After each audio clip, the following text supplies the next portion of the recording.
इतनी देर हो गई और आप अभी तक जाग रही हैं। तबीयत तो ठीक है ना आपकी? कायम दादा जान के कमरे से काफ़ी देर बाद वापस अपने कमरे में आया था, मगर माहिन को कमरे में टहलता देखकर दरवाज़ा बंद करता परेशान लहजे में पूछने लगा, जी मैं ठीक हूँ, आप थोड़ी देर का कहकर इतनी देर बाद आए हैं इसलिए फ़िक्र हो रही थी। आपकी माहिन का अंदाज़ थोड़ा खफा खफा सा था। कायम को आज बीवियों की तरह शौहर के देर से आने पर रूठी रूठी सी लगी थी। बेसाख्ता माहिन के अंदाज़ पर इसके लब मुस्कुराए थे और वह फासला मिटाते हुए बिल्कुल माहिन के सामने जा खड़ा हुआ। अच्छा तो आप मेरा वेट कर रही थी? कायम ने चेहरे को संजीदा करते हुए पूछा और इसे अपने हिसार में लेते ज़ुमाइनिस लहजे में पूछा, जबकि माहिन तो कायम के बदले हुए लहजे और अंदाज़ पर सटपटा गई। मज़ीद कायम का नरम लिप इसके होश उड़ा रहा था। वो नहीं, मैं तो बस वैसे ही, मुझे नींद आ रही है। कायम की गिरफ्त इतनी भी नरम नहीं थी वो खुद को इसके सार से बासानी निकाल सकती, मगर इसने कोशिश भी ना की थी क्योंकि वो इन दोनों के दरमियान रिश्ते के तकाज़ों को समझती थी।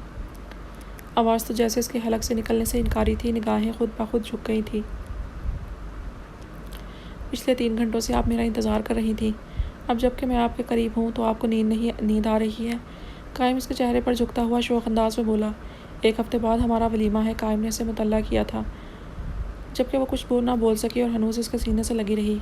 एक मुश्किल तरीन रात के बाद सुबह की रोशनी खिड़की के रास्ते कमरे में दाखिल हो रही थी, जबकि मासूमा निढाल सी बेड पर लेटी हुई थी। स्याह लंबे रेशमी बाल चुटिया से निकले बेतरतीब से पुश्त पर बिखरे हुए थे।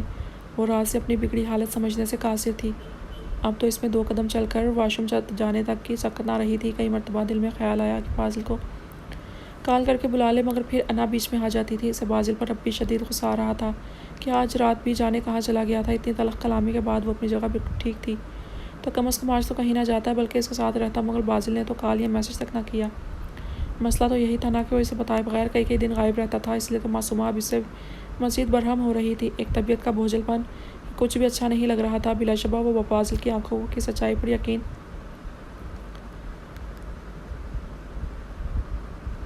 हर सूरत करती थी, मगर इसे बाजिल की ज़ुबान से हकीकत सुननी थी। वो जानती थी कि वो बाजिल से बेहद तलख अंदाज में बात कर चुकी है, जिस पर इसे पशेमानी भी थी, मगर वो इस वक्त फ़कत बाजिल की ज़ुबान से हकीकत सुनना चाहती थी जो वो बताने से गुरेज बरत रहा था। और इसे अब अपने और बाजिल के रिश्ते पर मान था। बिलाशुबा ये मान बाजिल शिराजी का ही बख्शा हुआ था, जो मर्द होने के बावजूद हमेशा झुकता था। मगर मासूमा का इरादा कभी भी इसे अपने सामने झुकाने का ना था, लेकिन हालात इन दोनों को इस मोड़ पर ले आते थे।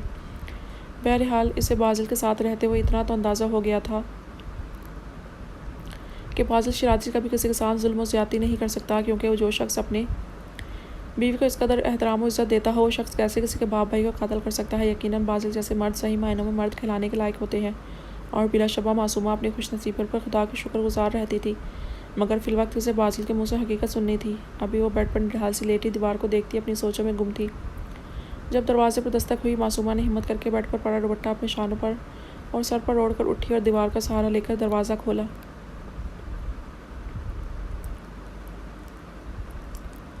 तो सामने नौशीन साहिबा को देखकर वो इन्हें रास्ता देती पूरा दरवाज़ा खोलकर दरवाजे को थामे बामुश्किल खड़ी रही, जबकि नौशीन साहिबा मासूमा की हालत देखकर एकदम परेशान हो गई।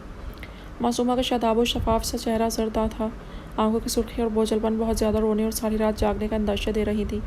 नौशीन साहिबा ने लपक कर इसे अपने सीने से लगाया था। आखिर को अपनी औलाद की तरह उन्होंने मासूमा को पाला था। इसकी हालत इनके दिल में बहुत तेज़ी से तीर पेवस्त कर रही थी। मासूमा मेरी जान, मेरी बच्ची, ये क्या हालत बना ली है अपनी? क्या बात है बेटा?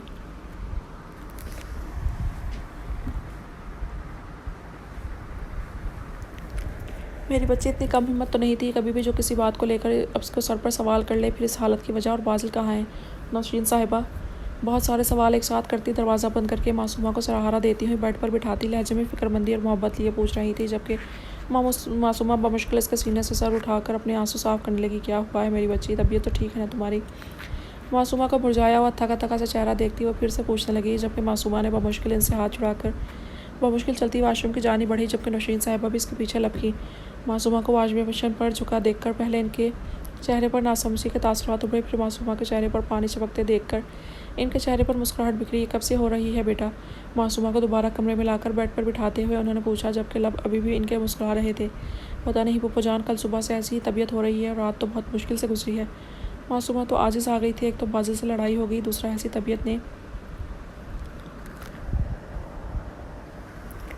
इससे अब हकीकतन चिड़चिड़ा कर दिया था। बेड पर बैठती रोने के अंदाज में बोली थी, बेटा तुम फिक्र मत करो, तुम ऐसी हालत में ऐसा हो जाता है। बाजिल कहाँ पर है, इसे बोलो तुम्हें अस्पताल लेकर जाए। नौशीन साहिबा मुसलसल मुस्कुराते हुए मासूमा के बाल सहलाते हुए बोल रही थी, जबकि मासूमा ने नासमझी से इन्हें देखा। क्या मतलब पुप्पो?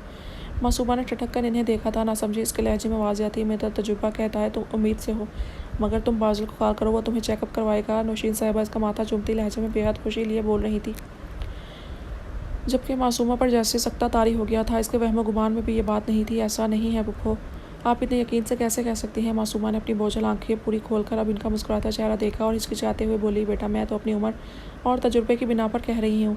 बहरहाल तुम बाजिल के साथ जाकर चेक करवा लो। वह हनूस चेहरे पर मुस्कुराहट लिए बोल रही थी, जबकि मासूमा भी बेयकीनी की कैफियत में इन्हें तकती जा रही थी। आप चलेंगी मेरे साथ डॉक्टर को चेक करवाने? कुछ संभल कर वो गोया हुई, जबकि दिल इसका बहुत ज़ोर से धड़क रहा था। अरे बेटा मैं क्या करूँगी जाकर, तुम बाजिल के साथ जाओ। ऐसे हालत में शौहर को बीवी के साथ होना चाहिए। नौशीन साहिबा अब इसे समझाने लगी, जबकि मासूमा ने बेड के साथ टेक लगा ली। नहीं पुप्पो जान प्लीज़ आप चलें ना मेरे साथ, मासूमा ने ढाल सी इल्तिजाई अंदाज में बोली थी। अरे बाजिल का फ़र्ज़ है तुम्हें लेकर जाना, तुम इसे अपने पास बुलाओ बेटा, जल्दी करो, देखो क्या हाल हो गया है। इससे पहले कि तबीयत ज़्यादा बिगड़ा। चलो शाबाश। वो भी मासूमा के साथ बैठते हुए इससे गोया हुई। पुप्पो जान प्लीज़ आप चले ना,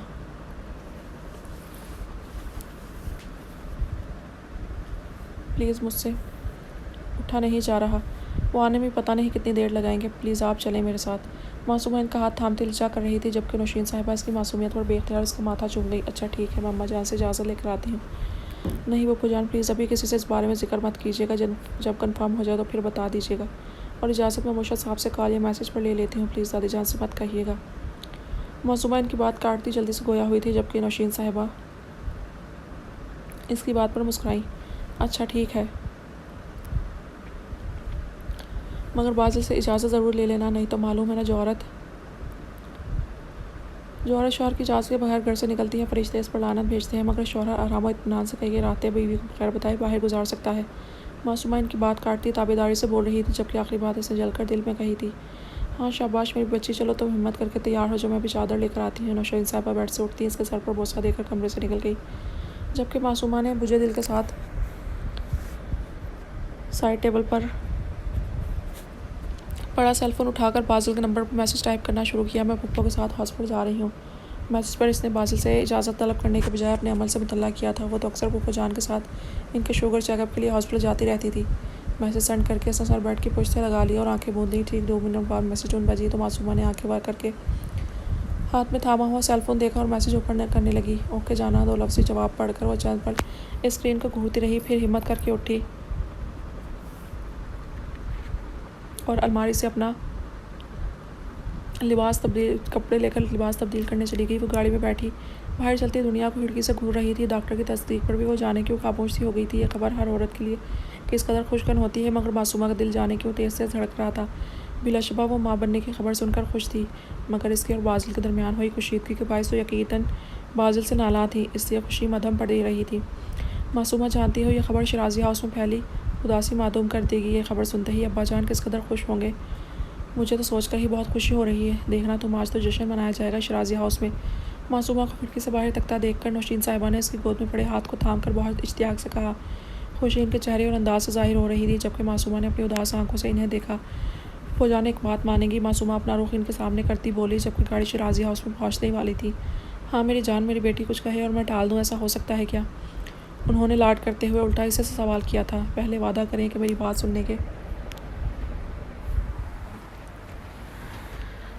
बाद मुझे इनकार नहीं करेंगी आप प्लीज़, मासूमा एक हतमी फ़ैसला करने के बाद इनकी आंखों में देखती हुई कह रही थी।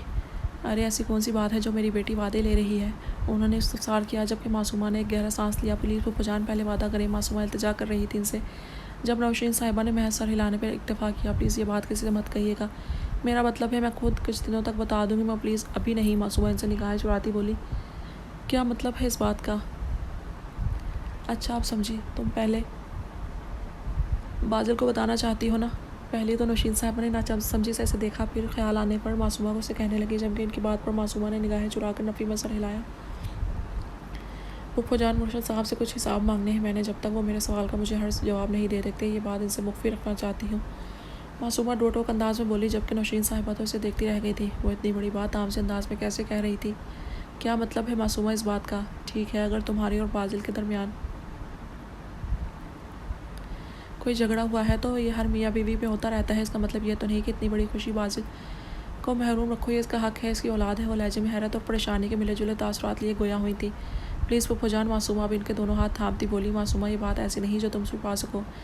क्यों बेवकूफ़ी पर उतर आई हो? तुमसे ऐसी हिमाकत की हरगिज़ उम्मीद नहीं थी मुझे। नौशीन साहिबा ने अफसोस से इसे देखा। मैं जानती हूँ ये बात मैं ज़्यादा दिन छुपा नहीं सकती, मगर प्लीज़ आप किसी से मत कहिएगा। प्लीज़ फूफाजान, यकीन रखें कि मैं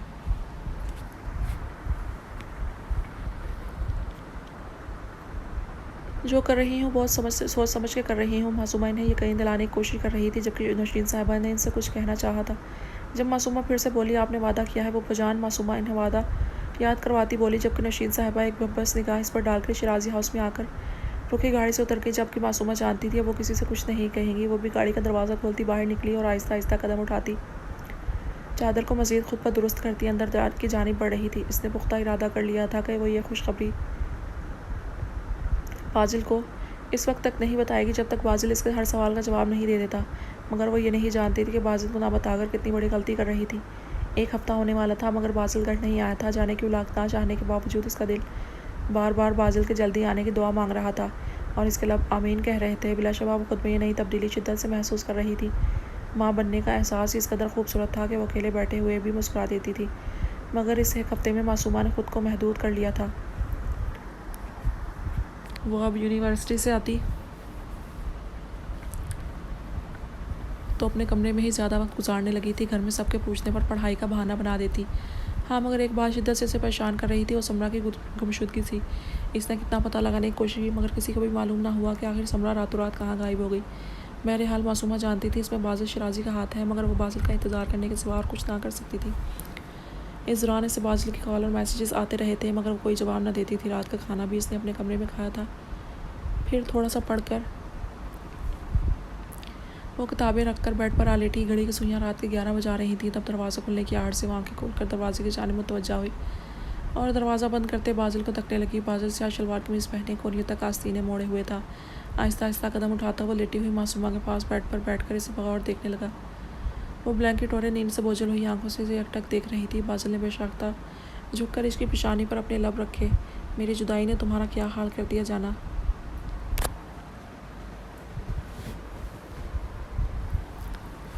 मासूमा का मुरझाया हुआ चेहरा देखकर लबों पर आई बेसाख्ता मुस्कुराहट को दबाता हुआ बोल रहा था, जबकि मासूमा इसकी आवाज़ सुनकर जैसे होश में आई थी और अपने ऊपर झुके बाजिल को देखकर बेख्तियार निगाहें झुका गई। लगता है हर वक्त तुमने मुझे ही अपने पास तस्वर किया है, इसलिए अभी भी तुम्हें ख्वाब ही लग रहा है ना। वो धीमी आवाज़ में सरगोशी कर रहा था, जबकि मासूमा तो इसकी करवत और नरम लिप्स पर पिघल रही थी। पानी लाऊं आपके लिए? निगाहें झुकाकर वो मुश्किल बोल पाई थी। नहीं। मासूमा के सवाल पर इसने एक लफ्ज़ जवाब दिया था। खाना? वो इस बार चेहरा मोड़कर पूछ रही थी। क्या हुआ जाना, अभी तक नाराज़ हो? बाजिल इसका पीछे हटा और इसके बराबर लेट गया, जबकि मासूमा ने करवट दूसरी तरफ लेकर बाजिल से रुख मोड़ लिया था। मासूमा इस मरतबा बाजिल की आवाज़ में सख्ती थी, मगर मासूमा ने कोई रद्द अमल ना दिया और सख्ती से आंखें पीछे लेटी रही। क्या मसला है मासूमा तुम्हारे साथ? इस बार बाजिल के लहजे के साथ इसका अंदाज भी जारहाना था। इसने मासूमा को अपने बाजू के शिकंजे में लेकर इसका रुख पे जानिब किया। यही सवाल अगर मैं आपसे करूँ तो क्या जवाब देंगे आप? मासूमा इस बार आंखों में देखती दृष्टि से बोली थी। सीधी तरह बात करो, अपना लहजा दुरुस्त करो, मुझे सख्ती करने पर मजबूर मत करो। मासूमा, तुम शायद मुझे अभी वाकिफ़ नहीं हो। मैं अगर तुम्हें डील दे रहा हूँ ना तो महज इसलिए कि बीवी हो तुम मेरी। बाजिल इसी कलाई पर अपने सख्त शिकंजे में लिए धाड़ रहा था। वो बारहा प्यार से मासूमा को कई बार बावर करवा चुका था कि तमीज़ से बात किया करें, मगर मासूमा हमेशा इसकी नरमी का नाजायज़ फ़ायदा उठाती थी। जबकि मासूमा इसके सुर्ख होती आंखों में आग के शोले देखती रह गई। अब बोलो, क्या कह रही थी? मासूमा को हनूस खामोश पाकर वो फिर से करख्त लहजे में गोया हुआ। समरा कहाँ है? किधर गायब कर दिया है आपने इसे? मासूमा दूर होकर बोली थी, जबकि बाजिल ने गहरा सांस खारिज किया। कोई ताल्लुक़ नहीं है तुम्हारा, इस बात से दूर रहो, इस मामले से। बाजिल हतमी अंदाज में बोला, जबकि मासूमा ने अफसोस से इसे देखा। मेरा आपसे ताल्लुक़ है मुर्शद साहब। चले बाकी हिसाब किताब तो पुराने हो गए, मगर आप एक हफ्ते से कहाँ हैं? इस बात का जवाब चाहिए मुझे। वो इसकी आंखों में अपनी आंखें गाड़े बेहद दुरुस्तगी से बोली थी। मैं तुम्हारा जवाब दे नहीं हूँ और तुम्हें मेरे मामलात में दिलचस्पी रखने का कोई हक़ नहीं है। बाजिल एक झटके से उठ बैठा और खासी बुलंद आवाज़ में उकराया। मुझे ही हक़ है मुर्शद साहब, बीवी हूँ मैं आपकी। इस मरतबा मासूम भी उठ बैठी और दबी दबी आवाज़ में उकराई थी। हद में रहो मासूमा अपनी।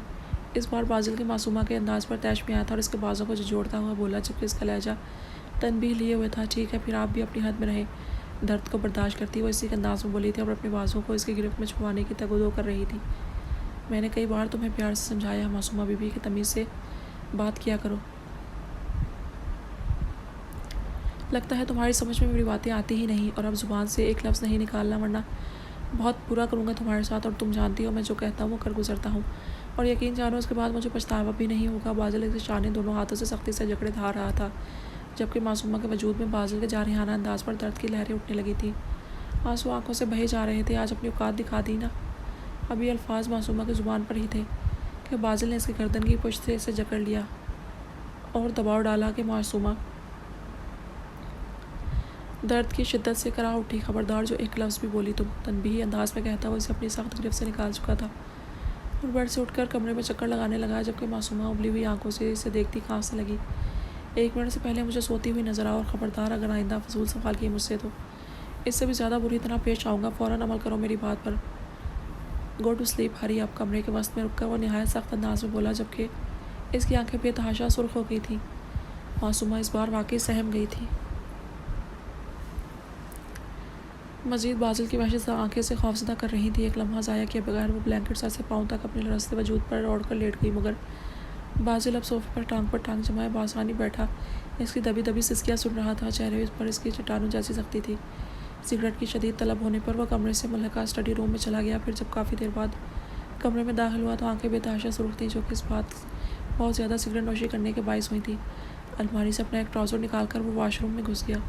थोड़ी देर बाद वो दोबारा कमरे में दाखिल हुआ तो शर्ट से बेनियाज का ट्राउज़र पहने हुए था। गीले बालों को तौलिए से खुश करता वो अपने सेलफोन को एक नज़र देखता बेड की जानिब बढ़ा।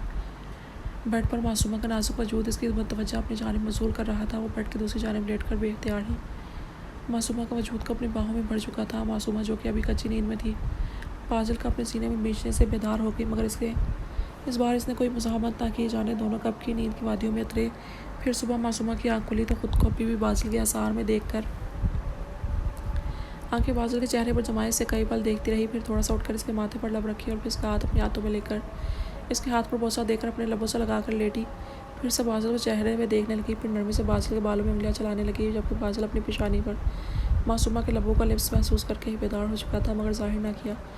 बादल को इसका लिप्स सुकून पहचान रहा था। फिर जब वो बादल के बालों में उंगलियां चलाते हुए दोबारा सो गई तो बादल ने अपनी आंखें खोली और मासूमा के बालों पर अपने लब रखता मजीद इसके वजूद को खुद में बींचता खुद भी अपनी आंखें मूंद गया। बासित कभी कभी थोड़ी देर के लिए शराजी हाउस आता रहता था और इस थोड़ी देर में वहाँ हर कोई इसकी आवभगत में लगा रहता। दादी जान तो जैसे इसे देखकर अपनी आंखों को ठंडक पहुँचाते थे। इन सब के करीब रहकर वो सब लोग बहुत पसंद आने लगे थे। कायम की बीवी से भी इसकी अच्छी सलाम दुआ होती रहती थी, मगर मासूमा इसे कम ही नज़र आती थी, और कभी नज़र आती भी तो बासित को देखकर महज वो सलाम का जवाब देकर अपने कमरे में चली जाती थी। बासित को ये बात शिद्दत से महसूस होती थी, मगर वो बादल की इजाज़त के बगैर मासूमा को कुछ भी बता नहीं सकता था, इसलिए खामोश रहने को मुसल्लत जाना। आज भी वो दादा जान से मिलकर इनके कमरे से निकला ही था कि हानिया से सामने से आती दिखाई दी। सादा से कपड़ों में मलबूस और सर पर अच्छे से दुपट्टा ओढ़े हुई थी। बासित को देखते ही इसने अपना रुख बदला और जीने चढ़ने लगी, जबकि बासित के साकिन लब इसकी इस हरकत पर अपने आप मुस्कुरा दिए। सुनो, बासित ने इसे पीछे से मध्यम आवाज़ में पुकारा, जबकि इसकी धीमी पुकार हानिया बखूबी सुन चुकी थी और इसके कदम खुद ब खुद रुके थे, मगर वो मुड़ी नहीं थी। क्या हम बात कर सकते हैं? बासित इसे थोड़ा फासला रखते हुए सीने पर हाथ बांधे खड़ा हो गया और निगाहें झुकाकर बोला, कौन सी बात? हानिया ने नासमझी से आसपास देखती पूछ रही थी। डर किससे रही हैं आप? बासित को इसका हिरासा देखकर पेशानी पर बल डाले पूछने लगा। किसी से नहीं, हानिया इस बार बासित को देखकर बोली थी, जबकि इसे तो वाकई डर लग रहा था कि दादाजान इसे बासित के साथ ना देख लें। अगर ऐसा हुआ तो इसका बुरा हशर कर देंगे हम। तो जहाँ तक मुझे मालूम है शराजी हाउस की लड़कियाँ बहुत मासूम और शर्मीली होने के साथ साथ बहुत भोली और सच्ची होती हैं। फिर आप झूठ क्यों बोल रही हैं? हानिया बासित इस मरतबा हानिया के चेहरे को सरसी सा देखता बोल रहा था, जबकि हानिया ने भी इसकी शौक आंखों में देखा था। कौन सी बात करनी थी? हानिया इस बार इसकी बात को नज़रअंदाज करती कुछ बेजारी से बोली। उसे डर था कोई इन दोनों को साथ ना देखने को, ज़्यादा कुछ नहीं, बस हाल चाल पूछना था आपसे। बासित चेहरे पर मजनूई संजीदगी सजाए मुस्कुराहट दबा कर बोला, जबकि हानिया नागवारी से सर हिलाती अगले लम्हे वहाँ से तेज कदम उठाती चली गई। पीछे खड़े बासित की मुस्कुराहट गहरी हुई थी। नाइस गर्ल, एटीट्यूड बहुत है इस घर की लड़कियों में। बासित ने अपने भूरे बालों में हाथ फेरते हुए सोचा और फिर पैट की जेबों में हाथ फंसाए मुस्कुराता हुआ शिराजी हाउस से निकल गया। भाभी, मेरा तो दिल था अपनी हानिया का कायम के साथ रिश्ता करने का। कायम जैसा लड़का लाखों में एक है माशाल्लाह। मासूमा को भी अच्छा शौहर मिल गया। बाज़िल की सूरत में अब हानिया की फ़िक्र है। हमारी बच्चियों ने सिवाय रोक टोक बेजा सख्ती और पाबंदियों के इस घर में देखा ही क्या है। माहिन लाउंज में जाने लगी थी जब इसे अंदर से नौशीन साहिबा की आवाज़ आई तो इनकी बात सुनकर इसके कदम वहीं ज़मीन पर जम गए। हाँ, कायम और बाज़िल तो लाखों करोड़ों में एक हैं। सद शुक्र के अपने बाप चाचा जैसी आदत तो इतवार नहीं है इनमें। और जहाँ तक हानिया के साथ कायम के रिश्ते की बात है तो मेरा ख्याल मेरे भी जहन में आया था, मगर ये भी तो हकीकत है कि कायम का निकाह तो माहिन से सब बहुत साल पहले हो चुका था। फिर ऐसे बातों का अब क्या फ़ायदा। शिरीन साहिबा भी लहजे में मोहब्बत ये संजीदगी से बोल रही थी। बिल्कुल भाभी, ये तो नसीब की बात होती है। और माशाल्लाह माहिन बहुत अच्छी लड़की है। देखा नहीं आपने कैसे थोड़े दिनों में ही सबका दिल जीत लिया और इतनी घुल मिल गई है जैसे बरसों से साथ है। नौशीन साहिबा सर हिलाती इनकी ताकीद करती बोल रही थी, जबकि बाहर खड़ी माहिन का दिल जाने की उदास हो गया था और कदम वापस मोड़ती अपने कमरे की जानिब बढ़ गई। कमरे में आकर कुर्सी पर बैठी तो बेख्तियार वो अपना और हानिया का मुवाजना करने लगी। जब दरवाज़ा खोलकर कायम अंदर आया, मगर माहिन को सोच में डूबा देखकर वो इसके साथ वाली कुर्सी पर बैठ गया। क्या सोच रही हैं माहिन? माहिन का एक हाथ अपने हाथ में लेते हुए वो हल्का सा मुस्कुराकर पूछ रहा था, जबकि माहिन ने चौंक कर इसे देखा। कुछ भी नहीं, माहिन निगाहें चुरा कर बोली थी। तो कायम ने जोर ना दिया। कुछ कहना चाहती हैं माहिन के बार बार कुछ कहने के लिए खुलते लब देखकर कायम फिर से पूछने लगा। जी, माहिन ने इसकी आंखों में देखती बोली। कायम ने सवालिया अंदाज में भवें उचकाकर पूछा, आप ये रिश्ता मजबूरी के तहत निभा रहे हैं? कायम इससे पहले भी साफ कह चुका था, मगर आज वो फिर सवाल पूछ बैठी थी, जबकि कायम इस अचानक सवाल पर संजीदा हो गया और लफ्ज़ उखड़ गए। जिन रिश्तों में मजबूरी आ जाए इन रिश्तों का वजूद खोखला होता है। माहिन और कायम शिराजी खोखले रिश्ते बनाता ही नहीं हुई और पहले दिन ही बात क्लियर कर चुका था। फिर आज ये बात करने की कोई ख़ास वजह? कायम खुद उठकर इसे हाथ पकड़कर अपने सामने खड़ा करता मजबूत अंदाज में गोया हुआ तो माहिन ने नफ़ी में सर हिला दिया। आप मेरी बीवी हैं, इससे ज़्यादा और कोई सच्चाई नहीं। बहुत मजबूत रिश्ता है हमारे दरमियान माहिन।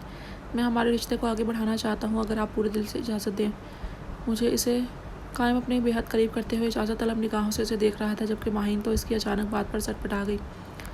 माहिन, मेरे लिए आपकी रजामंदी बहुत अहम है, बताएं प्लीज़। कायम इसकी थोड़ी से पकड़कर चेहरा अपनी जानिब करता मोहब्बत से पूछ रहा था। जी, माहिन शर्म के बायस हुए सुर्ख चेहरे को कायम के सीने पर टिकाती हुई मध्यम आवाज़ में बोली तो कायम ने इसके गिर्द अपने बाजू का हिसार कर लिया और लाइट ऑफ कर दी। कायम और माहिन का वलीमे की तकरीब जारी थी। बासित वाइट 3 पीस पहने एक मगरूर चाल चलता हाल में दाखिल हुआ। कायम से हाल में दाखिल होता देखकर स्टेज से उतरा और बासित की जानिब बढ़ा, जबकि बासित भी कायम की जानिब मुतवज्जा हो चुका था। ब्राउन 3 पीस पहनने वो खासा खुश नज़र आ रहा था। क्या बात है आपकी? आपके चेहरे पर खुशी देखकर मेरा दिल भी अब अरेंज मैरिज करने को चाह रहा है। कायम के गले लगता बासित इसके कान में सरगोशी करते शौक अंदाज में कह रहा था, जबकि कायम इसकी बात सुनकर मुस्कुरा रहा था। तुम बेफिक्र रहो बासित, तुम्हारा भाई ही तुम्हारे लिए लड़के तलाश करने का काम सर अंजाम देगा। तो भाई तय है कि तुम्हारी भी अरेंज मैरिज ही होगी, इसलिए अपने दिल को कहीं मत लगाना, ऐसा ना हो बाद में मुश्किल हो जाए। कायम बासित की शौक आंखों को मैं देखता तनबीह कर रहा था, जबकि बासित ने जानदार कहका लगाया, अरे भाई की तो आप फिक्र ही ना करें, मैं भी इन्हीं का भाई हूँ, ऐसा बनाऊँगा इन्हें कि लव मैरिज भी अरेंज लगेगी। बासित आंख मारता हुआ बोला। कायम इसके शाने पर हाथ रखकर इसे अपने साथ स्टेज पर चलने का इशारा करते हुए आगे बढ़ा। हाँ भाई, बासित शिराजी में खासी साइतें मौजूद हैं। कायम ने दिल से इसकी तारीफ़ की। बिलाशुबा कायम के लिए बिल्कुल छोटे भाइयों जैसा था। वैसे माहिन भाभी बिल्कुल आपके मिजाज के मुताबिक हैं, जैसे मासूमा भाभी। भाई से 4 हाथ आगे हैं। बासित आसपास मेहमानों के हजूम में मासूमा और बाजिल को तलाश में निगाहें दौड़ाए शौक अंदाज में बोला, बासित मासूमा रिश्ते में बड़ी है, तुमसे एहतराम किया करो इसका। कायम इसे आंखें दिखाता मुस्तहकिम अंदाज में बोला था, अरे मासूमा भाभी के लिए दिल से एहतराम है भाई, वैसे एक बात तो बताएं। बासित आंखों में शरारत लिए भरपूर संजीदगी का मुजाहरा करते हुए बोला तो कायम ने सवाली अंदाज में भवें उचकाई। आपने भाई और मासूमा भाभी की शादी करवा कर क्या खूब बदला लिया है भाई से।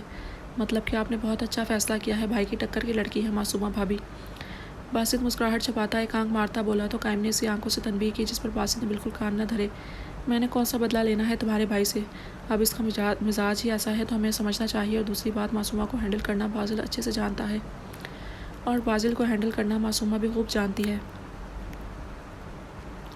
इसमें मैं अच्छी तरह जानता हूँ कि दोनों एक दूसरे के लिए बिल्कुल ठीक है। मैं तो बस दोनों को अल्लाह के हुक्म से मिलाया है। कायम बहुत संजीदगी से बासित की बुरी आंखों में देखता इसे समझा रहा था, जबकि इसकी बात के इख्तिताम पर बासित ने समझने वाले अंदाज में सर हिलाया। अब वह दोनों स्टेज पर पहुंच चुके थे। बासित ने नहायत अदब के साथ सोफे पर बैठी हानिया के साथ किसी बात पर मुस्कुराती हुई माहिन को सलाम किया, जबकि माहिन और हानिया दोनों ही अब बासित की जाने मुतवज्जा हो चुकी थी। माहिन ने सर हिलाकर सलाम का जवाब दिया और फिर हल्की फुल्की बातें करने लगे, जबकि हानिया जाने के लिए बासित की मौजूदगी में बेचैन हो रही थी, बार बार अपने दुपट्टे को सर पर दुरुस्त करती बात, जबकि बासित इसका घबराहट बाखूबी महसूस कर रहा था, मगर दोनों ही एक दूसरे की जानिब अब तक ना देखा था, बल्कि तिरछी निगाहों से देख रहे थे। हानिया से जब मजीद वहाँ ना बैठा गया तो स्टेज से उतर गई, जबकि अब बासित की निगाहें दूर जाती हानिया का बगौर जायज़ा ले रही थी, जो गुलाबी रंग के हल्के हल्के काम वाले जोड़े में बेहद हसीन लग रही थी। फिर वो खुद भी स्टेज से उतर गया। बहुत खूबसूरत लग रही हैं आप दुल्हन बनी, अपने पहलू में बैठी माहिन के कानों के करीब अपना चेहरा करके कायम ने सरगोशी की तो माहिन ने शर्मा कर चेहरा झुका लिया। अब तो और ही ज़्यादा हसीन लग रही हैं। माहिन को सर झुकाकर मुस्कुराता देखकर कायम भी चेहरे पर मुस्कुराहट सजाए गोया हुआ, जब इसे सामने से बासिल और मासूमा एक साथ चलते हुए स्टेज की जानिब बढ़ते हुए दिखाई दिए, जबकि तकरीबन हाल में मौजूद हर शख्स की निगाहें एक दूसरे का हाथ थामे चलते हुए बासिल और मासूमा पर थीं। किस कदर हसीन जोड़ी लग रही थी दोनों की। वहाँ मौजूद हर शख्स ने चाय मगवियों की सूरत में दोनों की तारीफ कर रहे थे। कल रात के बाद मासूमा और इसके दरमियान कोई बात नहीं हुई थी। बावजह मासूमा बासिल को अपनी खामोशी से एहसास दिलाना चाहती थी कि इसका रात वाला रवैया किसी तौर मुनासिब नहीं था। बिलाशुबा वो हक पर थी और बासिल ने भी फिर इस मासूमा पर कोई बात नहीं की थी। वो बहुत आराम से इस मामले को सुलझाना चाहता था।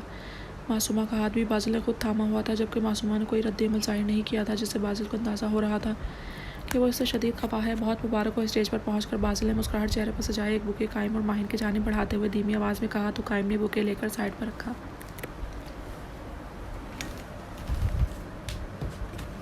कि माहिन पहली बार बासिल को मासूमा के शौहर की हैसियत से देखकर खुश नजर आ रही थी। फिर मासूमा ने मुस्कुराकर कायम और माहिन को मुबारकबाद दी, जिस पर कायम और माहिन ने इसे बारी बारी गले लगाया। बासिल मासूमा को इन दोनों के साथ बातों में मसरूफ़ देखकर स्टेज से उतर गया और सोफे पर बैठे दादा जान की जानिब बढ़ा। तकरीब के अख्ताम पर वो दादा जान के साथ ही गाड़ी में घर के लिए निकला, जबकि मासूमा तो पहले ही शिरीन साहिबा के साथ घर जा चुकी थी। वो और कायम दादा जान के साथ स्टडी में बातें कर रहे थे। ये बासित अचानक कहाँ गायब हो गया, फिर नज़र ही नहीं आया। मुजफ्फर साहब बासिल को देखते हुए पूछने लगे, दादा जान कोई काम होगा, आप फिक्र नहीं करें। बासिल टांग पर टांग जमाए बैठा अपनी दाढ़ी पर उंगली फेरता मुजफ्फर साहब के परेशान चेहरे को कह रहा था, बासिल बच्चे तुम खुद तो ख़तरनाक काम करते ही हो, साथ बासिल को भी अपने साथ लगा दिया है। और क्या ज़रूरत है ऐसी नौकरी करने की जिसमें इतना ख़तरा हो। हम लोगों को किसी चीज़ की कमी थोड़ी है, जो तुम इतनी मेहनत करते हो, रात दिन खतरों से खेलते हो। खुदा के लिए छोड़ दो मेरे बच्चे, तुम नहीं जानते जब तुम कई दिन घर नहीं आते तो कैसी हालत होती है। तुम्हारे इस बूढ़े दादा की अभी तो तुम्हारी नौकरी का घर की औरतों का इल्म नहीं हुआ, इससे ज़्यादा मसला नहीं होता मेरे बेटे। तुम्हारा दादा तुम्हें खुश और सही सलामत अपनी आंखों के सामने हमेशा देखना चाहता है। आज तो मेरी बात मान लो। मुजफ्फर साहब सोफे पर बैठे अपने मखसूस भारी आवाज़ में बासिल के संजीदा चेहरे को देखते हुए समझा रहे थे, जबकि इनकी बात पर कायम भी बासिल के चेहरे को देखने लगा। दादा जान जब आप मेरा जवाब जानते हैं तो फिर बार बार क्यों कहकर शर्मिंदा करते हैं मुझे। मेरा जवाब कल भी ना था और आज भी, क्योंकि मैंने आर्मी ज्वाइन करते वक्त कसम उठाई थी कि मैं अपने मुल्क की खातिर कभी भी ख़तरों से घबरा कर पीछे नहीं हटूँगा। और अब तक बासित की बात है तो मैंने आज तक कभी इस पर अपने फ़ैसले मुसल्लत नहीं किया। वो खुद मुख्तार है, अपना हर फैसला खुद करता है। हाँ, ये अलग बात है कि मैंने आज तक इसके कभी अच्छे फ़ैसले की मुखालफत नहीं की। बासिल चेहरे पर हनूस संजीदगी सजाए कह रहा था, जबकि कायम गैर मनी नुक्ते को तकता महज खामोशी से इनकी गुफ्तगू सुन रहा था। हाँ बेटा, फ़ौज की नौकरी के लिए मैं कब मना कर रहा हूँ। तुम पर फ़ख्र है मुझे माशाल्लाह मेजर। बासिल शराजी का दादा कहलाने पर सीना चौड़ा हो जाता है मेरा। जहाँ मेरे तीनों बेटों ने मुझे दुनिया के सामने शर्मिंदा किया, वहाँ मेरे पोतों ने मेरा नाम रुतबा बुलंद रखा है। मगर मेरे बच्चे सीक्रेट एजेंट के तौर पर काम करने की क्या ज़रूरत है। और फिर बासित भी एक सीक्रेट एजेंट है, ये तुम क्यों नहीं बताया मुझे। क्या वो भी फ़ौज के लिए काम कर रहा है। मुजफ्फर साहब हल्की आवाज़ में बासिल को देखते हुए बोल रहे थे, दादा जान आप जानते हैं मैं तो फ़ौज की नौकरी से मुतमईन था कि अपने मुल्क के लिए लड़ा हूँ, मगर जीने का मकसद मुझे तब मिला जब मुझे मेरा पहला मिशन मिला। और अब मेरा मकसद यही है कि मैं मरते दम तक अपने मुल्क के लिए जान की बाजी लगाकर काम करूं। बासित भी सीक्रेट ऑफिसर है जो अब मेरे बहुत सारे मिशंस पर मेरे साथ काम कर रहा है। आप बस दुआ दिया करें दादा जान। हम दोनों अपने मुल्क की कुर्बानी के लिए कुर्बानी का महज जज्बा ही नहीं रखते, बल्कि हर वक्त पुरजोश अंदाज में तैयार रहते हैं। बासिल के हर अंदाज से सच्चाई और अपने मुल्क के लिए कुर्बान हो जाने का जज्बा दिखाई दे रहा था। इसकी आंखों की चमक देखकर मुजफ्फर साहब मबहूती से इसे तकने लगे थे, जबकि कायम ने भी इसके पुरसुकून चेहरे को देखा।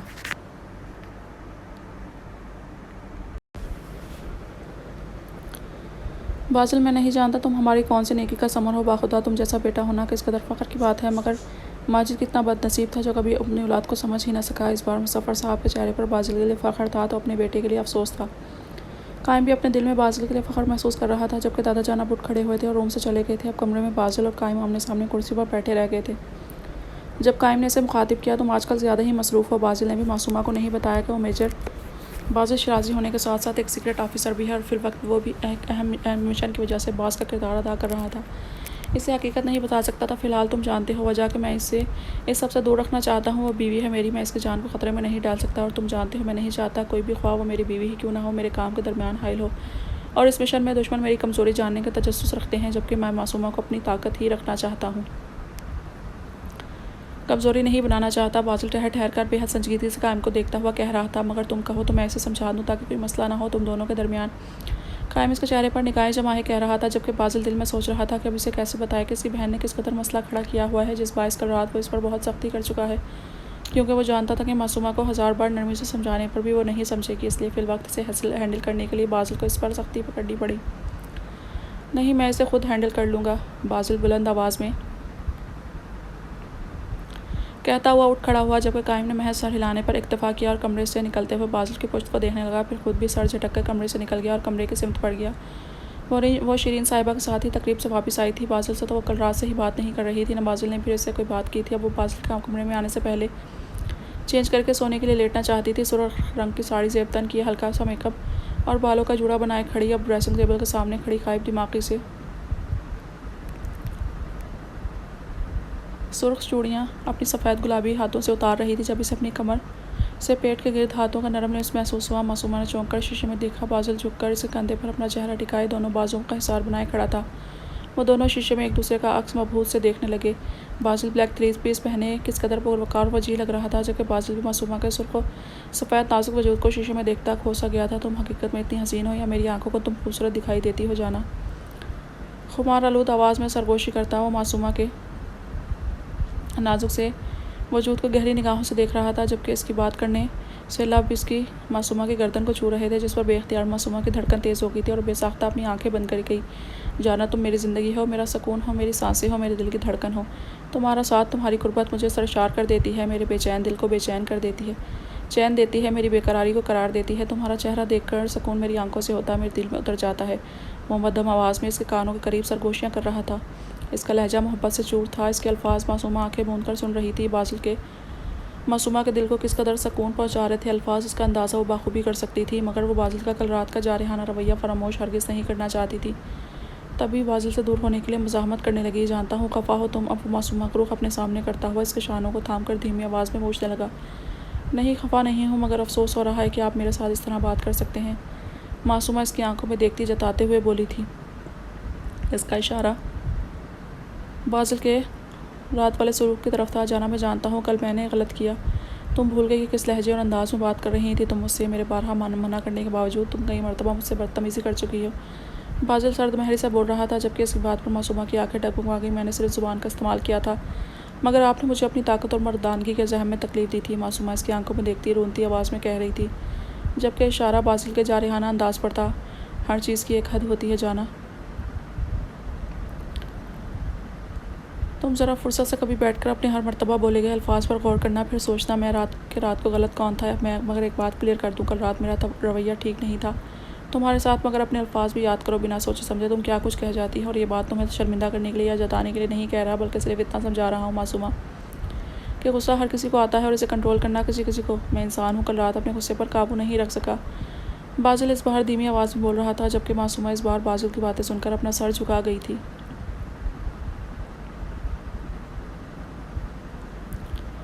वो वाकई शर्मिंदा हुई थी कि वो जानती थी कि बाजिल के सामने ज़ुबान चला चुकी थी।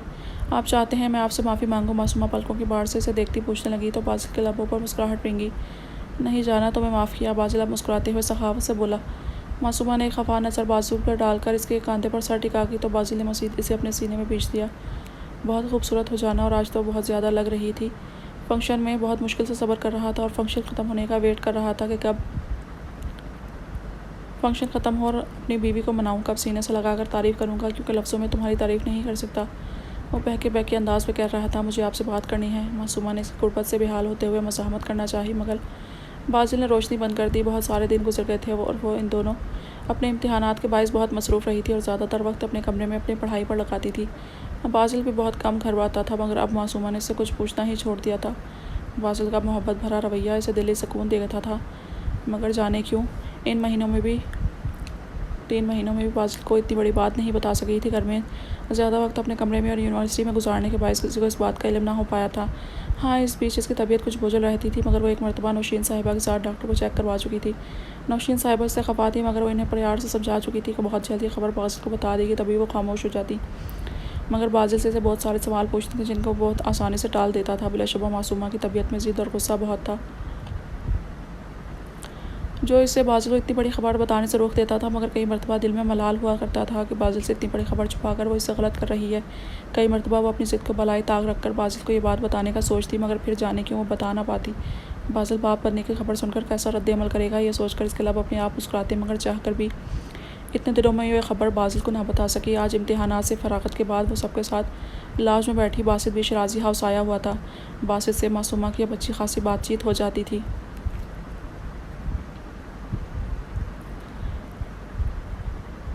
बासित के साथ भी मासूमा की बहुत दोस्ती हो गई थी। माहिन, मासूमा, बासित, हानिया और रानिया इस वक्त पिज़्ज़ा पार्टी कर रहे थे। जब मासूमा की पिज़्ज़ा देखकर तबीयत अजीब होने लगी, सबके इसरार पर एक टुकड़ा इसने पिज़्ज़े का मुश्किल हलक से उतारा तो इसका दिल मतली करने पर लगा। मुंह पर हाथ रखकर वो फ़ौरन वहाँ से निकली। बाकी तो किसी ने ध्यान नहीं दिया, मगर किचन से निकलती शिरीन साहिबा की निगाहों से मासूमा की हरकत मुख्फी ना रह सकी। मुस्कुराकर मासूमा के पीछे गई। मासूमा, बेटा क्या हुआ, तबीयत ठीक है? मासूमा के कमरे में आकर वो वॉशरूम से निकलता देखकर पूछने लगी तो अपने सामने अचानक शिरीन साहिबा को देखकर मासूमा चौंक गई। जी ताईमा, मैं ठीक हूँ। मासूमा दुपट्टे को सर पर ओढ़ती निगाहें झुकाकर बोली तो शिरीन साहिबा इसके करीब गई। कब से है ऐसी तबीयत? वो खोजती निगाहों से मासूमा को देखती पूछने लगी। तबीयत वो बस अभी वो मेरा पिज़्ज़ा खाने का दिल नहीं चाह रहा था, इन लोगों ने ज़बरदस्ती थोड़ा सा खिला दिया, इस वजह से दिल ख़राब हो गया। आप फिक्र नहीं करें, मैं बिल्कुल ठीक हूँ। मासूमा इनसे निगाहें चुरा कर बोली थी। चलो अच्छा, डॉक्टर को चेक करवा लेते हैं इस बार। शिरीन साहिबा संजीदगी से गोया हुई तो मासूमा सटपटा गई। नहीं ताईमा, इसकी ज़रूरत नहीं, मैं बिल्कुल ठीक हूँ, बौखलाहट में बोली थी। जबकि शिरीन साहिबा ने मसीद से कुछ कहने का इरादा तर्क करते हुए बाजिल से इस बारे में बात करने का सोचा और सर हिलाती कमरे से बाहर निकली। अब इनका इरादा बाजिल को फौरी घर बुलवाकर मासूमा का चेकअप करवाने का था, क्योंकि इनकी निगाहें ने जो सब जा रही थी वो इतनी बड़ी बात थी जिस बात वो जानने के लिए हरगिज़ भी देर नहीं करना चाहती थी।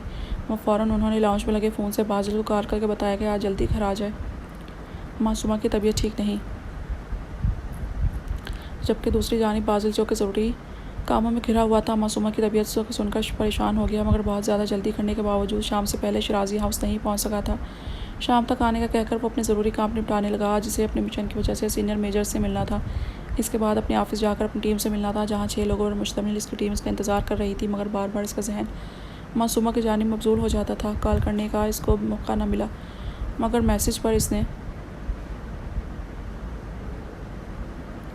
मासूमा से तबीयत के मुतालिक पूछा तो मासूमा का तसल्ली बख्श मैसेज पढ़कर इसे एक गुना सुकून पहुंचा था। तबीयत कुछ संभली तो फिर कमरे से बाहर निकली, मगर बाजिल का मैसेज पढ़कर इसका दिल बहुत ज़ोर से धड़का था। यकीनन ताईमा ने बाजिल को इसकी तबीयत की खराबी के बायस बताया था।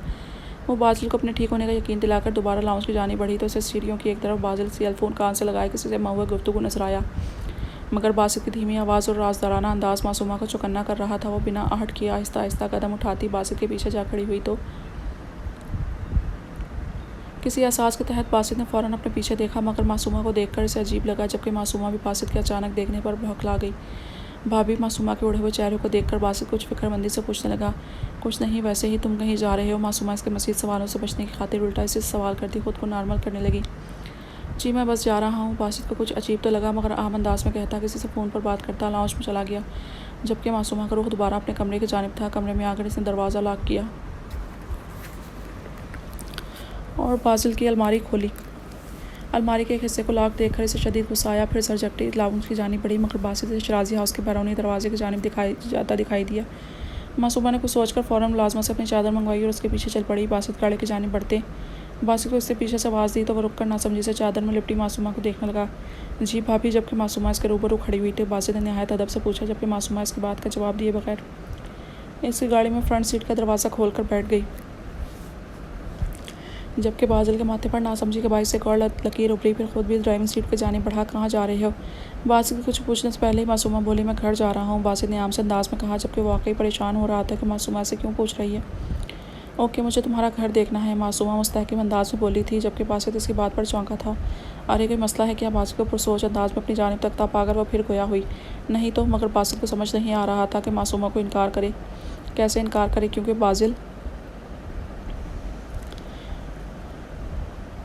की इजाज़त के बगैर वो इसे नहीं ले जा सकता था। प्लीज़ मुझे तुम्हारा घर देखना है। मासूमा भी ठान चुकी थी कि बासित के ज़रिए बासित के पास पहुँचने की कोशिश करेगी, इसीलिए बगैर सोचे समझे तो दिल में आ रहा था वो कर रही थी। ओके भाभी, बासित कहता हुआ गाड़ी ड्राइव करने लगा। शराजी पैलेस पहुँचकर इसने गाड़ी पार्क की और मासूमा की तरफ का दरवाज़ा खोलकर इसका मुस्कुराकर अपने घर में इस्तकबाल किया, जबकि मासूमा ये आलीशान घर देखकर दंग रह गई थी।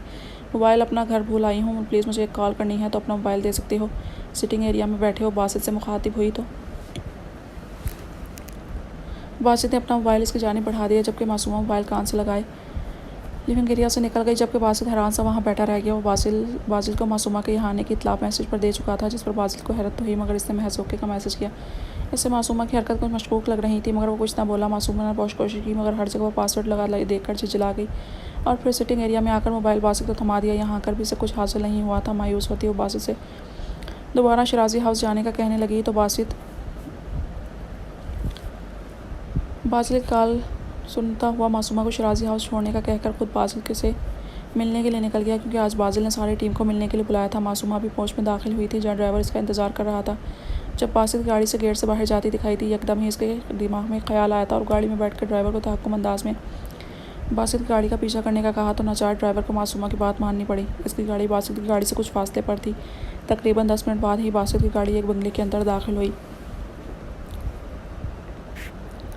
मासूमा ने ड्राइवर को कुछ फासले पर गाड़ी रोकने का कहा और चादर पर अपने वजूद पर अच्छी तरह दुरुस्त करती गाड़ी से निकल गई। पीछे ड्राइवर हक्का बक्का से इसको देखता रह गया और फिर बासिल को काट करने लगा, मगर बासिल ने इसके कॉल पिक नहीं कर रहा था। वह आहिस्ता आहिस्ता कदम उठाती आसपास नजर घुमाती चल रही थी।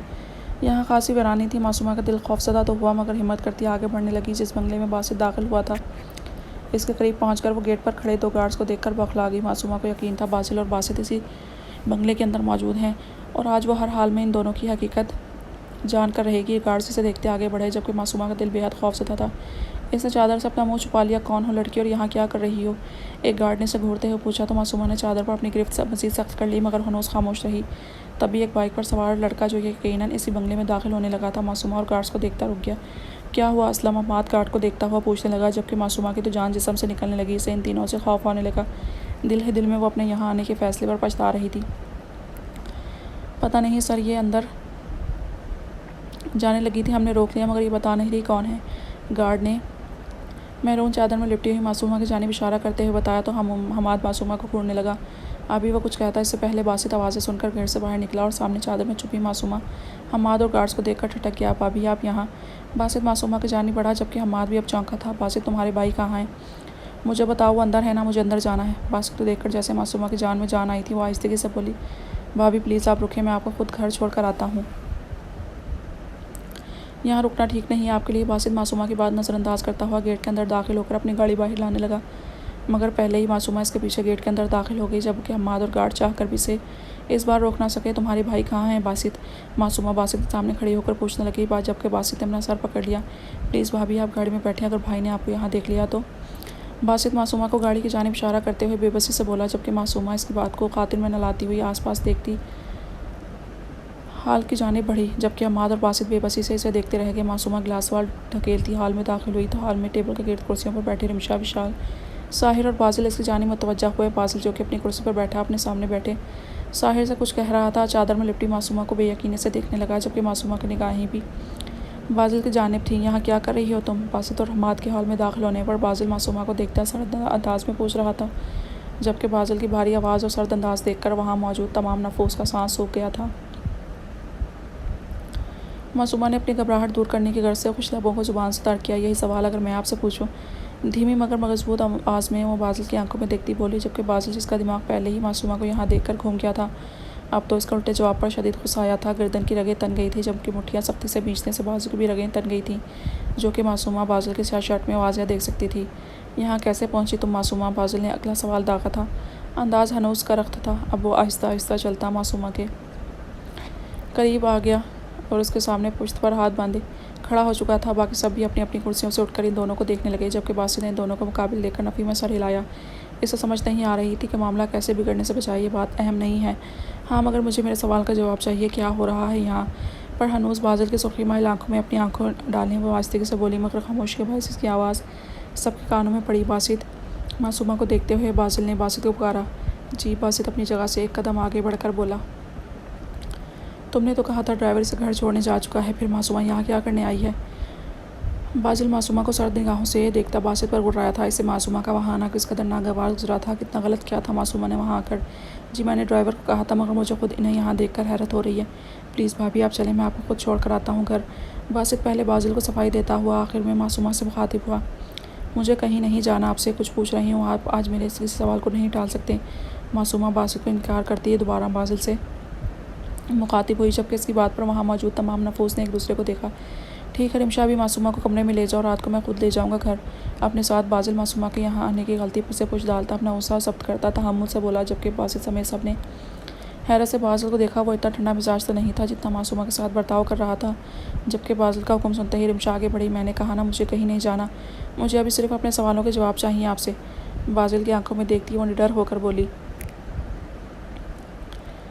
साथ ही हाथ उठाकर रिमशा को रुकने का इशारा किया, जबकि मासूमा की हठधर्मी पर बाजिल के चेहरे पर बेताशा गुस्सा आया। रिमशा बेचारी कभी मासूमा को तो कभी बाजिल को देखने लगी। ठीक है जाना, हम बात करते हैं, अभी तुम रिमशा के साथ कमरे में जाओ।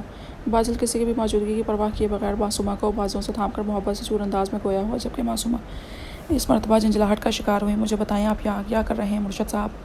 मासूमा इसकी मोहब्बत पर से पुष्टि डालती एक लफ्ज़ चबाकर बोल रही थी, जबकि बाकी सब ने हैरान कुन तासरात लिए मासूमा को देखा। इनसे किसी ने भी कभी बाजिल की बात रद्द करने या इस तरह आंखों में आंखें डालकर बात करने की हिम्मत नहीं की थी, और अगर कोई इसकी जुर्रात कर रहा था तो बाजिल शराजी इसका हशर कर देता था। मगर आज मासूमा के सामने किस कदर सब्र तहम्मुल का मुजाहरा करते हुए मोहब्बत जता रहा था। चलो मैं ले चलता हूँ रूम में, फिर थोड़ी देर तक घर चलेंगे। बाजिल अब मासूमा का हाथ थाम कर इसे खुद कमरे में जाने के लिए आगे बढ़ा था। वो रात का इंतज़ार इसलिए कर रहा था कि रोशनी में मासूमा को इसके साथ यहाँ से निकलते हुए कोई देख ना ले। मसला क्या है आपके साथ? जब मैं कह रही हूँ कि मुझे नहीं जाना आपके साथ, तो आप अगर आज नहीं कुछ बताएंगे तो मैं आपके साथ नहीं रहना चाहती। भैया को कॉल करें, मैं इनके साथ जाऊँगी। मासूमा बाजिल के हाथों से अपने हाथ छुड़वाती खासी चिड़चिड़ी होकर बोली, जबकि इसकी मरतबा बाजिल ने अपना गुस्सा जब्त करने की गर्ज से जबड़े सख्ती से पीछे आंखें इसकी अंगारें बरसा रही थी। मासूमा बाजिल की भारी आवाज़ हाल में गूंजी थी। बाजिल की गुर्राती आवाज़ सुनकर हर कोई काम किया। बाजिल ने बेबसी से दोनों को देखा, जबकि मासूमा का भी वजूद लर्ज़ गया। मुझे जो चाहिए आपसे सुना, मुझे जवाब चाहिए आपसे। आपने मासूमा ने अपनी आवाज़ और वजूद का पहाड़ पर काबू पाती बाजिल को सख्ती से बिंची हुई मुठ्ठियों पर निगाहें जमाई बोली। मगर इससे पहले बाजिल कुछ कहता मासूमा सर पर हाथ रखती लड़खड़ा गई, मगर इससे पहले बुरी तरह ज़मीन बोस होती बाजिल इसे